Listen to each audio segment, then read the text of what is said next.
Por que a gente pune o que uma sociedade quer de verdade quando condena alguém? Essas são perguntas que todo mundo já se fez em algum momento. E as respostas que a gente deu para elas ao longo da história moldaram, tijolo por tijolo, o sistema de justiça que a gente conhece hoje. E, no fundo, o grande dilema é esse aqui. A justiça deve olhar para o que foi feito, o ato em si, ou para quem fez, a pessoa por trás do ato. A resposta para essa pergunta é o que define tudo, e é a chave para a gente entender toda a evolução do direito penal. A primeira grande resposta para essa questão veio lá atrás, com o Iluminismo. Um momento da história que colocou a razão e a liberdade no centro de tudo e deu origem ao que a gente chama de escola clássica. Para os pensadores clássicos, o crime era visto de uma forma quase matemática, bem abstrata. Não importava muito quem era a pessoa, de onde ela veio, o que ela sentiu. O que importava era a quebra da lei, vista como um ato de pura e livre escolha. Se alguém escolheu fazer um mal, então essa pessoa merece receber, em troca, uma punição justa. Simples assim. E o mais incrível é que essas ideias, que têm mais de 200 anos, são a base de quase tudo no nosso sistema jurídico atual. A noção de que ninguém pode ser punido por algo que nem era crime na época, ou que a pena tem que ser proporcional ao estrago feito, tudo isso vem direto daqui. É um legado gigantesco. Só que aí, a ciência entrou em cena e, bom, virou o jogo completamente. Com o avanço da biologia, da sociologia, o foco saiu da filosofia pura e foi para a observação do mundo real. E isso abriu espaço para uma nova forma de pensar, a escola positiva. Essa tabela aqui mostra perfeitamente a virada de chave. A gente sai da lógica e da razão e vai para a observação e a ciência. O objeto de estudo deixa de ser o crime abstrato e passa a ser a pessoa, o criminoso. A ideia de livre-arbítrio dá lugar ao determinismo, ou seja, a noção de que fatores biológicos e sociais impuram a pessoa para o crime. E o objetivo da pena, não é mais retribuir o mal, mas sim defender a sociedade. E a grande sacada da escola positiva, a ideia revolucionária, principalmente de um pensador chamado Raffaele Garofalo, foi essa. A punição não deveria se basear na culpa moral, mas sim na periculosidade. Ou seja, a missão da justiça seria medir o quão perigosa uma pessoa é para a sociedade e agir a partir daí.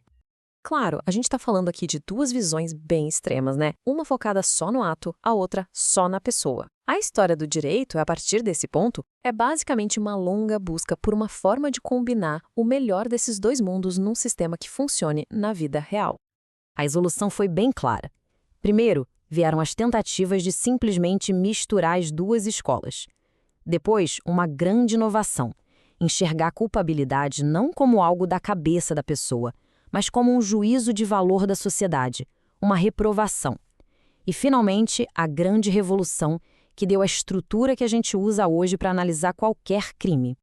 No sistema antigo, a análise era toda fatiada. Primeiro, se olhava para o fato objetivo, frio. Alguém pegou uma carteira que não era sua, ponto. A questão da intenção, se foi por maldade, por engano, por necessidade, isso só era discutido lá no final, na última etapa, a da culpabilidade. Foi aí que um jurista chamado Hans Welzel apareceu e disse: isso não faz o menor sentido. Uma ação humana não é como uma pedra que cai. Ela é sempre dirigida por uma finalidade, por uma vontade. A intenção não é um tempero que a gente joga por cima depois, ela é a espinha dorsal da própria ação. Com essa ideia, a intenção saiu lá da culpabilidade e veio para o começo de tudo, para dentro do próprio fato. E olha, isso não é só papo de livro, não. A reforma do nosso Código Penal, em 1984, abraçou essa teoria.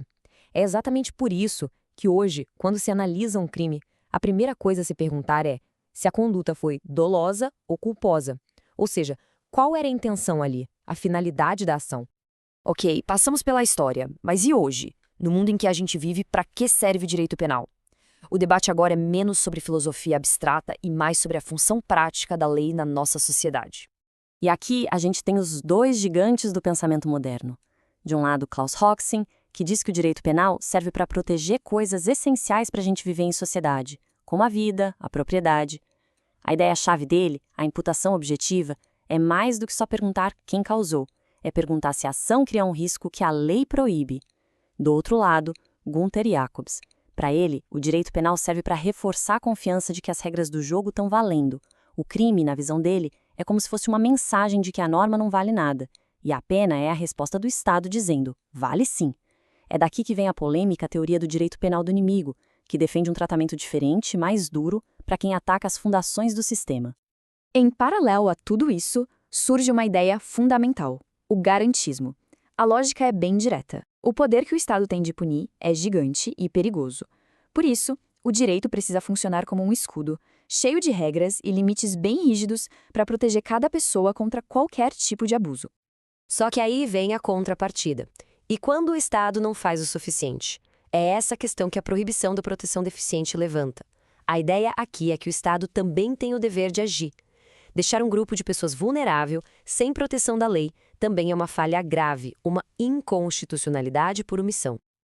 Ok, foi bastante teoria. Vamos ver agora como tudo isso se desenrola na prática, num caso super comum nos nossos tribunais: a discussão sobre o princípio da insignificância. A pergunta parece boba, né? Furtar uma barra de chocolate é crime. Mas a resposta... a resposta carrega séculos de debate. É aqui que toda essa teoria encontra a dureza da realidade. Para decidir se algo é tão pequeno, tão insignificante que nem deveria ser considerado crime, os tribunais brasileiros criaram uma espécie de checklist. São 4 critérios que formam um acrônimo MARI: mínima ofensividade da conduta, ausência de periculosidade social da ação, reduzido grau de reprovabilidade do comportamento e, por fim, inexpressividade da lesão que foi causada. E é exatamente aqui que aquela briga de 200 anos entre as escolas clássica e positiva volta com força total, ao vivo e a cores. O STJ, em geral, entende que se a pessoa é reincidente, o comportamento dela é mais reprovável, o que lembra muito a escola positiva, que foca no histórico do indivíduo. Já o STF, em várias decisões, argumenta que olhar o passado da pessoa é punir quem ela é, e não o que ela fez. Um eco claríssimo da escola clássica, focada no fato. Mas existe uma exceção que é absoluta. Uma linha que não se cruza. Em casos de violência doméstica, não existe insignificância. O tapa não é só um tapinha. E o fundamento para isso é justamente a proibição da proteção deficiente. Os tribunais entendem que o Estado simplesmente não pode falhar em proteger a mulher nessa situação de vulnerabilidade, ponto final. No fim das contas, essa viagem toda, do iluminismo até uma decisão de hoje do STF, nos deixa com essa pergunta no ar. Quando a justiça acontece, o que a gente está julgando de verdade? O ato isolado, a pessoa como um todo, ou as necessidades da sociedade? Cada processo, cada sentença é uma nova tentativa de responder a isso, equilibrando teorias, valores e a realidade de um mundo que não para de mudar. E essa busca, no fundo, é a própria busca por justiça.